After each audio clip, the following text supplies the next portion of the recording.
Hello everyone, welcome back to this new video. साथियों, स्वागत है आप सभी का इस प्रीलिम्स के बूस्टर सीरीज में। जैसा कि साथियों आप सभी जानते हैं कि इस क्लास में हम लोग बात करने वाले हैं जो टेस्ट सीरीज और पीवाईक्यू के कंप्लीट शॉर्ट नोट्स बन पाते हैं, वो चीज़ हम आपको यहाँ प्रोवाइड कराते हैं। इसमें एक कंप्लीट अलग अलग तरीके के टेस्ट सीरीज और पीवाईक्यू रहता है। आज का लेक्चर नंबर जो है आप देखेंगे 13 है, ठीक है।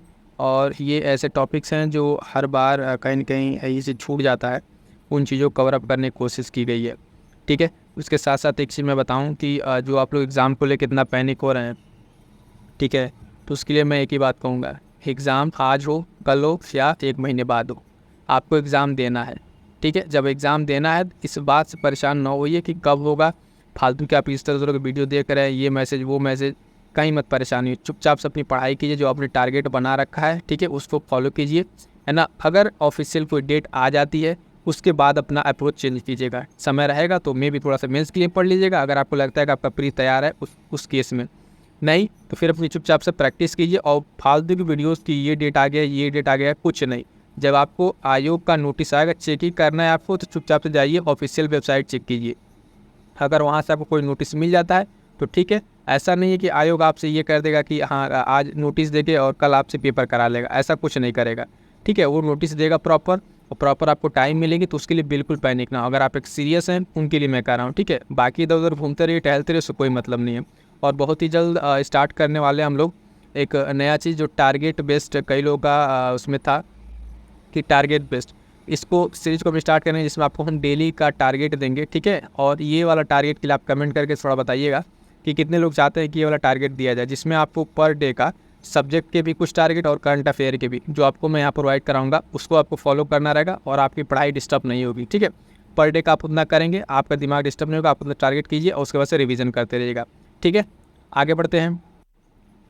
और ये कुछ बैचेस के रिगार्डिंग जो इन्फॉर्मेशन है कि आपको पीवाईक्यू, ठीक है, उसकी बैचेस मिले। प्रैक्टिस आप अगर आपने पढ़ लिया है, करंट अफेयर पढ़ लिया है, नहीं पढ़े तो पीडीएफ नोट्स लेकर पढ़ लीजिए। लेकिन सबसे मैं ज़रूरी बात कहूँगा कि आपको प्रैक्टिस बहुत ज़रूरी है, ठीक है।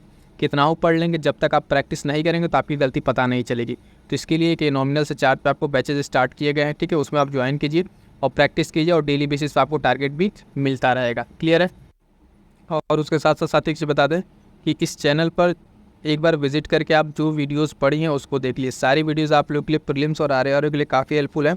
तो जो वीडियोस हैं उसके एक बार चेकआउट जरूर कर लें, चाहे करंट अफेयर का सेशन हो, टेस्ट सीरीज का सेशन हो। और हाँ, आरओ वाले परेशान ना हो, जल्दी 1-2 दिन में आरओ स्पेशल भी टेस्ट सीरीज स्टार्ट करा दे रहे हैं, ठीक है। तो आप लोग लगातार जुड़े रहिए, और मैं एक चीज़ कहूँगा, सीरियस होकर पढ़ाई कीजिए, रिवीजन कीजिए, प्रैक्टिस कीजिए, बस ये चीज़ फॉलो कीजिए। इधर उधर की बातों में टाइम मत खराब कीजिएगा, ठीक है। आगे बढ़ेंगे, देखेंगे अपने आज के सेशन को, आज के क्या क्या हमारे पास पॉइंट हैं, तो उन सारे पॉइंट्स को डिस्कस करेंगे। और पीडीएफ के लिए बता दें कि आप लोग टेलीग्राम ज्वाइन कर लीजिएगा, वहाँ से आपको पीडीएफ मिल जाएगा। पहला पॉइंट है आज हमारे पास जो देखेंगे, विश्व के प्रमुख मरुस्थल, ठीक है। इस तरीके से प्रश्न जो एग्जाम में आपके बनता है, आप ध्यान से सुनिएगा और पढ़ते चलिएगा, ठीक है। नोट्स बनाना होगा नोट्स बना लीजिएगा, पीडीएफ लेना होगा पीडीएफ ले लीजिएगा। तो जो मरुस्थल्स हैं, ठीक है, उसमें पूछा जाता है, कई बार छोटा बड़ा पूछ जाता है। अब जो ट्रेंड बना है तो उसमें जो है ऑर्डर सेट करने को दे दे रहा है, ठीक है। कौन बड़ा है या फिर बढ़ते से छोटे में, छोटे से बढ़ते में आप सेट कीजिए, ये चीज़ें दे दी गई है। तो घटते क्रम में यहाँ पर है, यानी आप देखेंगे बड़े से छोटे की तरफ ये जाएगा, ठीक है। तो पहला जो मरुस्थल का नाम आप देखेंगे यहाँ पर आपके पास है सहारा मरुस्थल। बात करेंगे तो है कहाँ पे, अफ्रीका महाद्वीप में। दूसरा मरुस्थल है साथ ही हमारे पास ऑस्ट्रेलिया मरुस्थल, ऑस्ट्रेलिया महाद्वीप, है ना। अरबियन मरुस्थल की बात करेंगे तो ये आपको पड़ेगा अरब प्रायद्वीप में। और ये जो पॉइंट है इसको आप थोड़ा सा मैपिंग में जरूर कर लीजिएगा, ठीक है। यहाँ पे हम आपको सिर्फ शॉर्ट नोट्स दे रहे हैं, लेकिन बेहतर आप क्लियर रहेगा कि अगर आपके पास एटलस हो, मैप हो, तो उसमें सारा इसको एक बार मार्क कर लीजिएगा, टूट के एक बार देख लीजिएगा। जब देख लेंगे तो आपकी इसकी क्लियर इमेज बन जाएगी। मंगोलिया का मरुस्थल की बात करें तो एशिया व रूस के बीच में। कालाहारी मरुस्थल की बात करें साथ ही तो अफ्रीका महाद्वीप में। क्लियर है। आई होप सो कि मेरी बातें आपको समझ में आ रही होंगी। इस तरीके से पढ़ाई कीजिए ताकि इस बार आपका ये अंतिम अटेम्प्ट हो। अंतिम अटेम्प्ट इन द सेंस कि आप प्रीलिम्स क्वालिफाई कीजिए और आगे मेंस के लिए बढ़िए। मेंस में सबसे बड़ी चुनौती वहाँ मिलेगी आपको, अभी आप लोग प्रीलिम्स में ही उलझे पड़े हैं। अगला पॉइंट है कि जैविक अंतर क्रिया के प्रमुख प्रकार, ठीक है। ये इन्वायरमेंट इकोलॉजी का एक पोर्शन है, तो उसमें कुछ पॉइंट्स होते हैं जिसके मीनिंग्स आपको समझ में आने चाहिए। वो 2-3 पॉइंट्स है, जैसे कि एक है पारस्परिकता, ठीक है। जो म्यूचुअलिज्म है, ये क्या है, तो इसमें ये होता है कि दोनों प्रजातियों को लाभ मिलता है। मतलब ये जिनके बीच में ये म्यूचुअलिज्म होता है, दो ऐसे स्पेसिफिक प्रजाति आपको मिलेंगी जिनको दोनों को लाभ मिलेगा। जैसे कि एग्जांपल के तौर पर बात करें कि मधुमक्खी फूलों से जब रस एकत्र करती है तो वो तो रस एकत्र करती ही है, उसके साथ साथ पॉलिनेशन भी होता है, ठीक है। तो इस तरीके के प्रॉपर रिलेशन क्या कहेंगे, पारस्परिकता कहेंगे, म्यूचुअलिज्म कहेंगे, क्लियर। तो जिसमें दोनों प्रजातियों को क्या मिलेगा, लाभ मिलेगा। अगला एक पॉइंट है जिसमें आप देखेंगे कि परजीविता, ठीक है। ये क्या है अगला पॉइंट है परजीविता, पैरासिटिज्म। इसमें क्या होता है साथियों कि एक जीव दूसरे जीव को नुकसान पहुंचाकर लाभ लेता है, ठीक है। तो परजीविता क्या है, पैरासिटिज्म में देखेंगे कि एक जीव है दूसरे जीव को क्या करेगा, नुकसान पहुंचा के तब वो खुद को लाभ लेगा।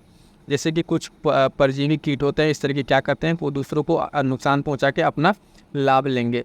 अगला इसमें जो पॉइंट साथियों ध्यान दीजिएगा, सहभोजिता। ये क्या है, ठीक है, सहभोजिता कम्युनलिज्म की बात करेंगे साथियों। इसमें क्या है, इस पॉइंट को थोड़ा ध्यान दीजिएगा कि जब एक जीव को लाभ होता है और दूसरे को ना तो नुकसान होता है और ना ही मदद मिलती है, ठीक है। तो इस केस में सहभोजिता होती है।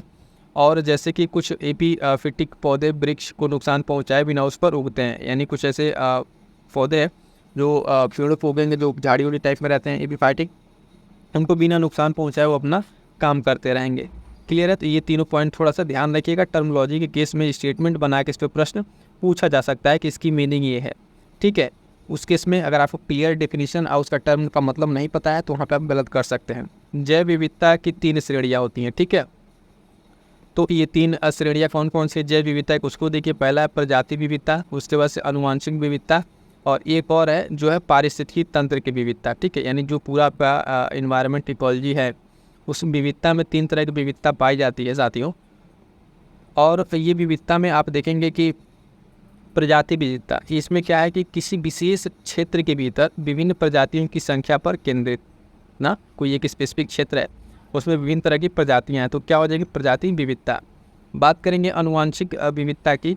आनुवंशिक विविधता क्या होती है, तो प्रत्येक प्रजाति के भीतर आनुवंशिक जानकारी की विविधता, ठीक है। यानी जो स्पीसीज है उसके भीतर जो आनुवंशिक लेवल पर है ना जो विविधता है तो वो आनुवंशिक विविधता है। और पारिस्थितिकी तंत्र की विविधता की अगर हम बात करेंगे साथियों, पारिस्थितिकी तंत्र की विविधता तो ये क्या होती है कि एक क्षेत्र के भीतर मौजूद विभिन्न प्रकार के आवास और समुदाय की प्रक्रिया, मतलब एक पारिस्थितिकी तंत्र से दूसरे पारिस्थितिकी तंत्र के बीच में जाया जा सकता है। पारिस्थितिकी तंत्र की जो विविधता है, ठीक, कोई एक क्षेत्र है उसके अंदर विभिन्न प्रकार की क्या है, आवास और समुदाय वाली प्रक्रियाएं होती रहती हैं। यहाँ तक क्लियर है।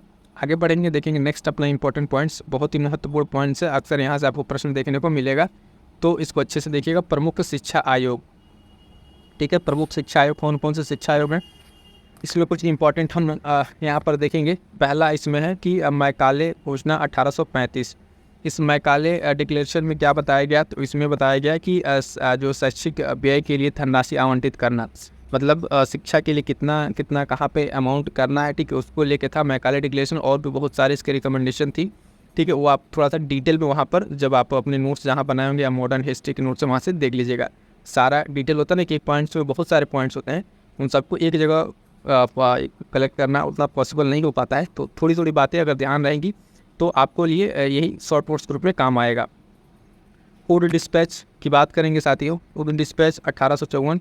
इसमें देखिएगा कई बार ईयर पूछ लेता है, ठीक है, वुड डिस्पैच। और इसके साथ साथ आपको तब ध्यान आना चाहिए कि जो आ रहा है ईयर, इस ईयर के साथ गवर्नर जनरल या वायसराय जो भी उस टाइम का है वो कौन है, ठीक है। वो पॉइंट भी आप एक्स्ट्रा में बता रहा हूँ, इस चीज़ को रिलेट करते चलिएगा। अब जो है ना प्रश्न इस तरीके से बना है, कोई भी एक इवेंट दे दे रहा है उसका पूछ ले रहा है कि इस टाइम गवर्नर कौन थे या फिर वायसराय कौन थे, है ना, ईयर डेट पूछ ले रहा है या फिर उसके कंटेम्प्रेरी कौन राजा था। तो इस तरीके से ना आपको होलिस्टिक चीज़ों को इंटर लिंकिंग जो अप्रोच है वो आपको डेवलप करना पड़ेगा। ऐसा नहीं कि सिर्फ जो आप अभी ये टॉपिक पढ़ रहा है उसी टॉपिक पर सेंट्रिक होकर पढ़ना है, ठीक है। बाकी चीज़ें भी इधर अगल बगल की चीज़ों को रिलेट करके देखना है, तब जाकर आप कहीं क्वेश्चन हो पाएंगे।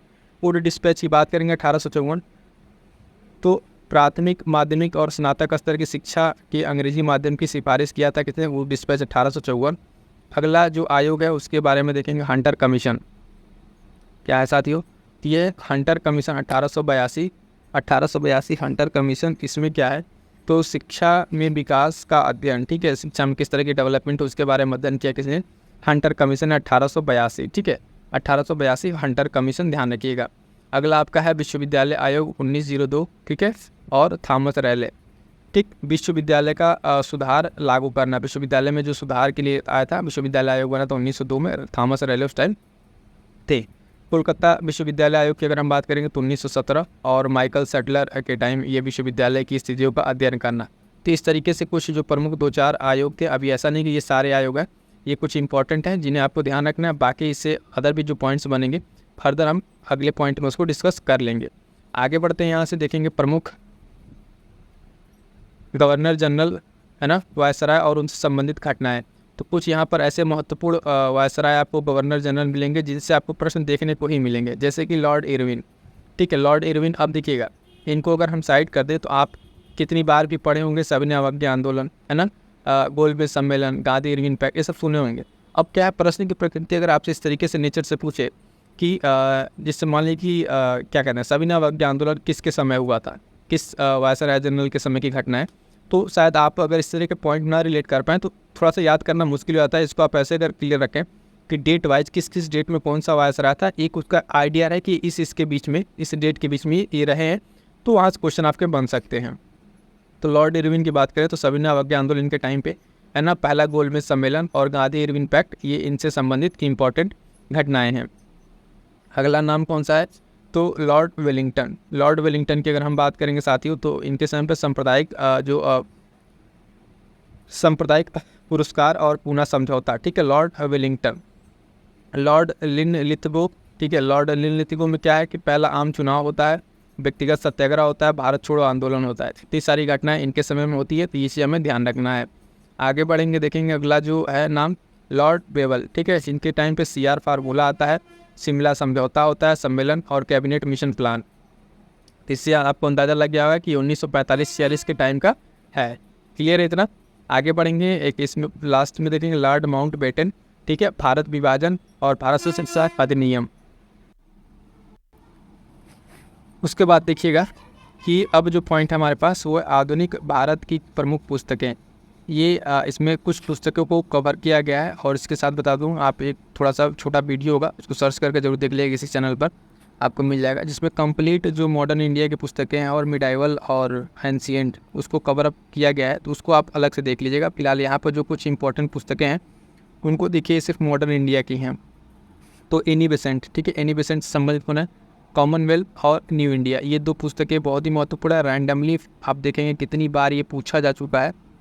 अगर आप PYQ लगा रहे हैं तो आपको समझ में आ गया होगा ये 2 बुक कितने इंपॉर्टेंट हैं, है ना। मोहम्मद अली कामरेड और हमदर्द, ठीक है, ये 2 चीज़ें बुक इनकी, कामरेड और हमदर्द, याद रखिएगा, बहुत ही महत्वपूर्ण है। आगे बढ़ेंगे साथियों, देखेंगे कुछ और नए बुक्स को, जिसमें एक है कि ईश्वर चंद्र विद्यासागर जी का सोम प्रकाश। ठीक है, इसको सत्यार्थ प्रकाश से थोड़ा सा भी कंफ्यूज ना होइएगा, है ना, वो भी आगे आएगा। सत्यार्थ प्रकाश दयानंद सरस्वती का, कई बार कन्फ्यूजन हो जाता है कि सोम प्रकाश जो है यहाँ पे देखेंगे ये किनका है, ईश्वरचंद्र विद्यासागर। उसके बाद से पॉइंट है कि मोतीलाल नेहरू की एक बुक है इंडिपेंडेंस। ठीक है, इंडिपेंडेंस और राजा राम मोहन राय का संवाद कौमुदी, कितनी बेहतरीन ये बुक है और कितना प्रचलित ये बुक है राजा राम मोहन राय की, इसको ध्यान रखिएगा। तारकनाथ दास की एक बुक है फ्री हिंदुस्तान। ठीक है, फ्री हिंदुस्तान याद रखिएगा। फिर आगे दयानंद सरस्वती जी का कितना, सत्यार्थ प्रकाश। ठीक है, तो ये पॉइंट सारे आप ध्यान रखिएगा और मैं फिर से कहूँगा कि बार बार इन सारे पॉइंट्स को रिवाइज करते रहिएगा।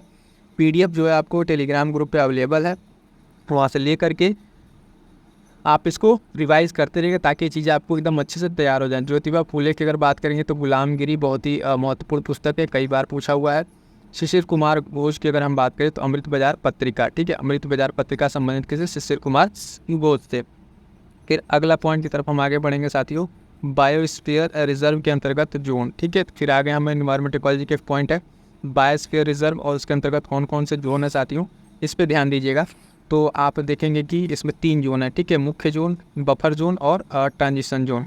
तो पहला अगर बात करेंगे मुख्य जोन की, तो इसमें क्या होता है, इसके अंदर आप देखेंगे इसमें कठोर संरक्षित क्षेत्र शामिल है, कोई मानवीय गतिविधि नहीं होती है, यानी जो आपका कोर जोन है। अगर आप देखें कोर जोन तो उसमें क्या है, कोई मानवीय एक्टिविटी नहीं है और वहाँ पे केवल आरक्षित जगह है। बफर जोन की अगर हम बात करेंगे तो ये क्या है, ये जो वैज्ञानिक क्षेत्र अनुसंधान की निगरानी में प्रशिक्षण होता है और यहाँ पर पर्यटन सुविधाओं को समायोजित करता है। ठीक, 3 तरीके से ये हो जाएंगे बफर जोन, समझ में आ गया। आगे बढ़ेंगे, देखेंगे संक्रमण जोन, यह है किस तरीके से, कुछ ऐसे समझिए, ये कोर जोन, ठीक, इसके बाद से आप देखेंगे इधर का बफर और फिर सबसे लास्ट वाला आपका संक्रमण जो ट्रांजिशन, जो इसमें सारी एक्टिविटी अलाउ होती है।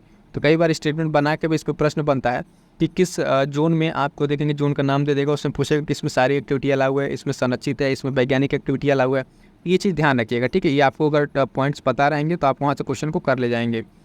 संक्रमण जोन की बात करेंगे तो यह वह क्षेत्र है जहाँ समुदाय, सामाजिक, सांस्कृतिक गतिविधियों तथा मानवीय गतिविधियों हो सकती है। यानी लास्ट वाला जो संक्रमण जोन है इसमें सारी एक्टिविटी हैं। सेकंड वाले में बात करें तो साइंटिफिक एक्टिविटी और रिसर्च वगैरह काम है। और लास्ट वाला जो मुख्य जोन है कोर वाला, इसमें कोई मानवीय एक्टिविटी नहीं है और ये पूरा क्षेत्र संरक्षित के अंतर्गत आता है। क्लियर हो गया। फिर उसके बाद से एक पॉइंट है, बहुत ही इम्पोर्टेंट पॉइंट है कि जैव जो संरक्षण है, विविधता का संरक्षण, जैव विविधता का संरक्षण ये दो तरीके से किया जाता है, एक तो इन सीटू और एक्स सीटू। ये बहुत ही महत्वपूर्ण है। इसमें सबसे ज़्यादा इंपॉर्टेंट इसके एग्जाम्पल्स हैं, जो इसके उदाहरण है साथियों, वो कई बार आपके एग्जाम्स में पूछा हुआ है, ठीक है। तो एग्जाम्पल देकर पूछेगा कि इसमें से कौन सा इन सीटू जो स्वस्थानिक है या बाय स्थानिक है, इस तरीके से पूछा है। इन दोनों टर्म को थोड़ा सा समझिए पहले, ठीक है। एक क्या है कि स्वस्थानिक यानी इन सीटू, ठीक है। इन सीटू मतलब उसी के स्थान पर, ठीक है। जहाँ है स्वस्थानिक, उसी के खुद के स्थान पर। इसमें क्या होता है संरक्षण इस तरीके में कि जीवों को जो है उनके प्राकृतिक आवासों के भीतर संरक्षण पर केंद्रित है। मतलब कि जो जीव हैं वो जहाँ रह रहे हैं, उनका जो प्राकृतिक आवास है वहीं पर उनको संरक्षण दिया जाता है, उनकी देखरेख की जाती है। उदाहरण के तौर पर अगर आप बात करें तो राष्ट्रीय उद्यान, ये उदाहरण महत्वपूर्ण है। जो भी एग्जाम्पल है ये एग्जाम्पल देकर आपसे पूछेगा। राष्ट्रीय उद्यान, जैव संरक्षण क्षेत्र है ना, अभ्यारण्य है ना, अपवित्र उपवन, ये चार एग्जाम्पल जो है आप बहुत अच्छे से तैयार रखिएगा कि ये किस तरीके के उदाहरण है इन सीटू पे, ठीक है। इन सीटू यानी स्वस्थानिक, जहाँ पर है ये वहीं पे यहाँ पे संरक्षण उनको मिलेगा। उसके बाद से अगला पॉइंट है कि बाह्य स्थानिक। बाह्य स्थानिक एक्स सीटू, मतलब एक सीटू संरक्षण क्या है, इसमें जीवों को उनके प्राकृतिक आवासों के बाहर प्रजातियों और आनुवंशिक विविधता का संरक्षण किया जाता है।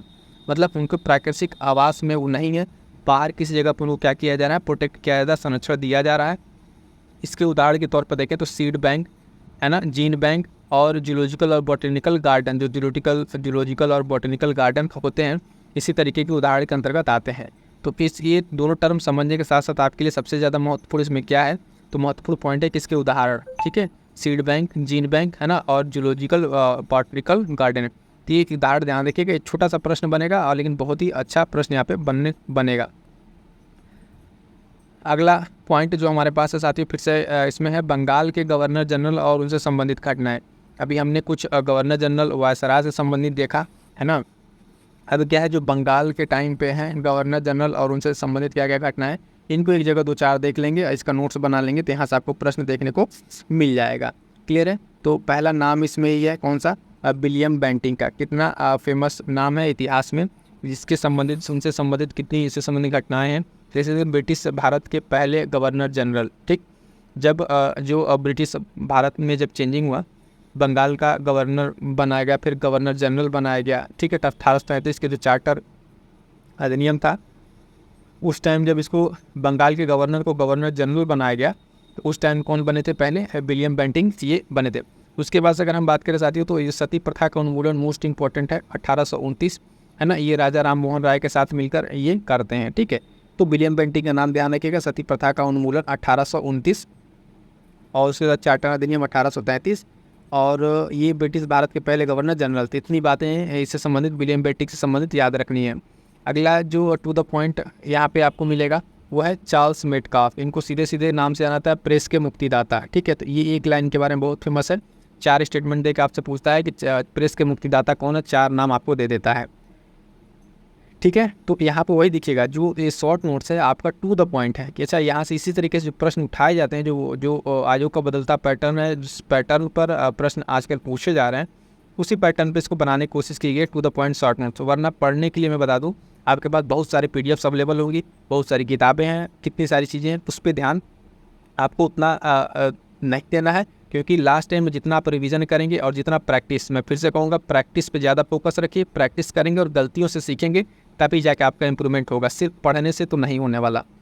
अगला पॉइंट है लॉर्ड ऑकलैंड, ठीक है। लॉर्ड ऑकलैंड नेक्स्ट देखेंगे इसके बारे में।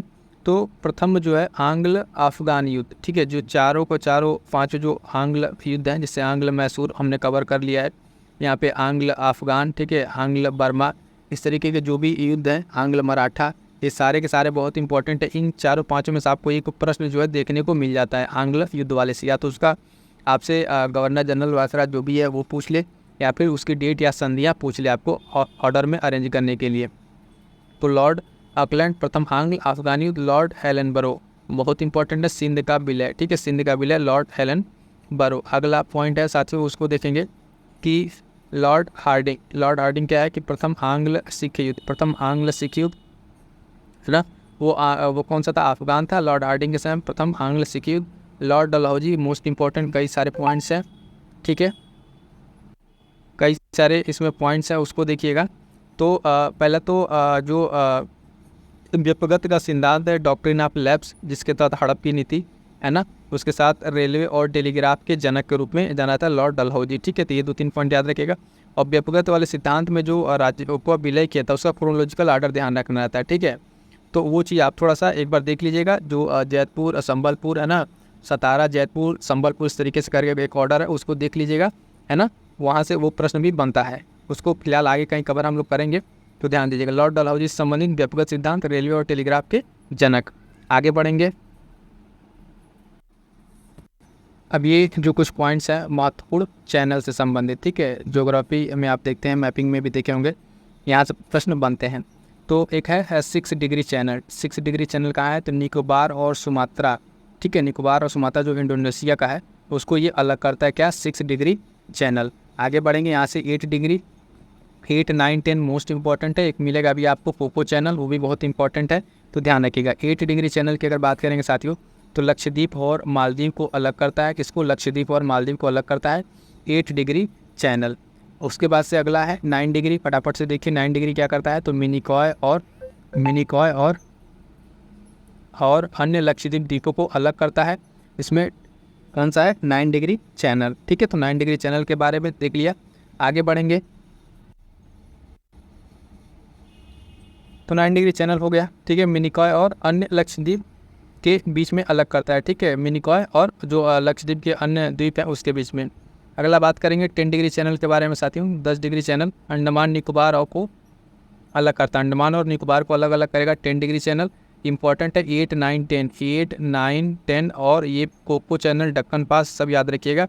अगला है एक 11 डिग्री चैनल। इसमें क्या है, लक्षद्वीप में जो अमीनी और कन्नूर उसको अलग करता है ये, ठीक। इंपॉर्टेंट अगला दक्कन चैनल। दक्कन चैनल आपको क्या करेगा, दक्षिण अंडमान, ध्यान दीजिएगा, ये दक्कन वाला दक्षिण अंडमान और लिटिल अंडमान को अलग करता है, ठीक है। तो ये दक्कन चैनल इंपॉर्टेंट है। फिर आ जाता है Coco Channel. Coco Channel important है, अंडमान और कोको द्वीप जो म्यांमार का है उसको अलग करता है। तो आपको इस पूरे चैनल में जो यहाँ पे इंपॉर्टेंट है, ठीक है तो आपको जो बता दिया उतना ध्यान रखना ही रखना है। लेकिन 8, 9, ठीक है, 10 और उसके साथ दक्कन और ना लिटिल वाला दक्कन और कोको चैनल, ये चैनल आप इतना ध्यान रखिएगा, इंपॉर्टेंट है काफ़ी। यहाँ से प्रश्न बनते हैं और ये अब जो प्रश्न बनेंगे सीधा सीधा नहीं बनेंगे, कौन किसको अलग करता है। आप दिखेगा कि ऐसे 8 डिग्री, 9 डिग्री, 10 डिग्री दे के ऐसे आपको मैच करने को दे देगा, कौन किससे मैच कीजिए। तो उसमें होगा कि आपसे एक ही प्रश्न में आयोग आपसे 2 से 3 प्रश्नों की जानकारी ले लेगा, ठीक है। तो इस तरीके से प्रश्नों का जो लेवल है बढ़ रहा है। अगला ध्यान देंगे नदियों के किनारे स्थित जो प्रमुख शहर हैं, ठीक है, नदियों के किनारे स्थित कौन कौन से प्रमुख शहर हैं, इसको ध्यान दीजिएगा। इसमें अगर आप देखेंगे तो एक तरफ इधर शहर है और एक तरफ नदी है, फटाफट से इसको देख लीजिए। इसमें प्रश्न ऐसे बनेंगे, न्यूयॉर्क जो है शहर किससे, हडसन नदी के किनारे पर स्थित है। लाहौर की बात करेंगे तो रावी नदी है ना, काहिरा या कैरो और खार्तूम, ये दोनों कहाँ पे, नील नदी के किनारे पर हैं, काहिरा, कैरो और खार्तूम कहाँ पर है, नील नदी के किनारे हैं। न्यूयॉर्क आपका हो गया हडसन और लाहौर कहाँ पर हो गया, रावी नदी। क्लियर है इतना। आगे बढ़ेंगे, देखेंगे अब पर्थ, ठीक है, पर्थ क्या है, ये जो है स्वान नदी किनारे है, ऑस्ट्रेलिया का पर्थ। हैम्बर्ग की बात करेंगे तो एल्ब नदी के किनारे। कीव की बात करेंगे तो नीपर और रॉटरडैम मोस्ट इंपॉर्टेंट लगेगा। रॉटरडैम जो है कितनी बार पूछा हुआ है, नीपर, ठीक। रॉटरडैम सॉरी देखिएगा राइन नदी, ठीक है, रॉटरडैम राइन नदी, यहाँ पे कीव का जो नीपर है, ठीक है।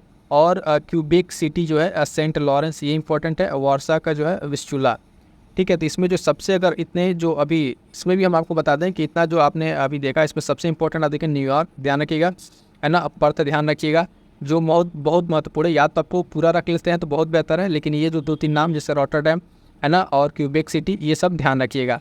क्लियर है। आगे बढ़ेंगे, देखेंगे कुछ पूर्वी घाटी की प्रमुख पहाड़ियाँ हैं, इनका क्रम उत्तर से दक्षिण जो आप देखेंगे साउथ इंडिया, ठीक है। तो उसमें आप जब देखते हैं कि यहाँ पे तमिलनाडु वाला रीजन, ठीक है, उसके बाद से इधर आपका केरल, तो यहाँ पे जो ईस्टर्न घाट की जो आप देखेंगे पूर्वी घाट की जो पहाड़ियाँ हैं उनका क्रम पूछा जाता है। तो क्रम के में अरेंज करके सारी पहाड़ियाँ यहाँ पर आपको एक जगह मिल जा रही हैं। जैसे कि आंध्र प्रदेश में आप देखेंगे उत्तर से दक्षिण, तो नल्ला मलाई की पहाड़ी, वेलिकोंडा पहाड़ी, है ना, पालकोंडा पहाड़ी, और ये सब किस में, आंध्र प्रदेश में। उसके वजह से नगारी की पहाड़ी, ये 4 पहाड़ी याद रखिएगा आंध्रा वाले रीजन में, इधर इस साइड में। उसके नीचे जब आप बढ़ेंगे, ठीक है, तो आपको मिलेगा तमिलनाडु, ठीक है। तमिलनाडु वाले रीजन में कौन कौन सी पहाड़ियाँ हैं, उन पहाड़ियों का क्रम एक बार आप देख लीजिए, बहुत ही महत्वपूर्ण होने वाला है ये। तो जवादी की पहाड़ी, ये सब आपको और नॉर्थ टू साउथ, जो नॉर्थ टू साउथ उत्तर से दक्षिण क्रम है, जवादी पहाड़ी, सेवराई की पहाड़ी, पंचमलाई की पहाड़ी और शिरुमलाई की पहाड़ी बहुत ही महत्वपूर्ण है। इसमें से जो आप पूरा देख रहे हैं आंध्र प्रदेश और तमिलनाडु, इस 7-8 पहाड़ी में से कोई भी 2 से 4 पहाड़ी आपको दे देगा और कह देगा नॉर्थ टू साउथ अरेंज कीजिए या साउथ टू नॉर्थ अरेंज कीजिए, ठीक है। तो ये सब सारी पॉइंट्स आपको ऐसे ध्यान रखना है। और ये वाला पॉइंट भी मैपिंग का है, तो एक बार एटलस मैप खोल के जरूर इन सारे पहाड़ियों को एक बार देख लीजिएगा, वहाँ से मेंशन आउट कर लेंगे तो आपको ये चीज़ अच्छे से तैयार हो जाएगा। अगला पॉइंट है, छोटा सा एक पॉइंट है, उत्तर प्रदेश के कुछ फैक्ट्स हैं जो स्थापना से संबंधित हैं। जैसे कि उत्तर प्रदेश उर्दू अकादमी का स्थापना कब होती है, तो 1972 ईस्वी में। उत्तर प्रदेश संस्कृत संस्थान की स्थापना कब होती है, तो 1976 में। और इसी के साथ होती है उत्तर प्रदेश हिंदी संस्थान की स्थापना 1976 में, ठीक है। उत्तर प्रदेश भाषा संस्थान की स्थापना की बात करेंगे 1994। ये चारों इतने महत्वपूर्ण है, ठीक है, कि यहाँ से आपको क्या बनेंगे, मैच द फॉलोइंग करके RORM इस तरह के प्रश्न बने, ललित कला वगैरह पूछा था, ठीक है। तो उस तरीके के प्रश्न अभी ये पॉइंट्स आएंगे। यूपी स्पेशल केक में हम आपको क्या करेंगे, पूरा फैक्ट एक जगह कवर करा देंगे, ठीक है। जो पॉइंट्स बनते हैं, जैसे यूपी का बही खाता योजना वाला है ना, और ये सब अकेडमी वगैरह है जो कब कब इस्टेब्लिश हुए संस्थान है सारे। तो यहाँ पे ध्यान दीजिएगा, उर्दू अकादमी 1972, और संस्कृत और हिंदी एक साथ याद रखिएगा, हिंदी संस्कृत 76 और भाषा संस्थान 1994। क्लियर यहाँ तक? चलिए,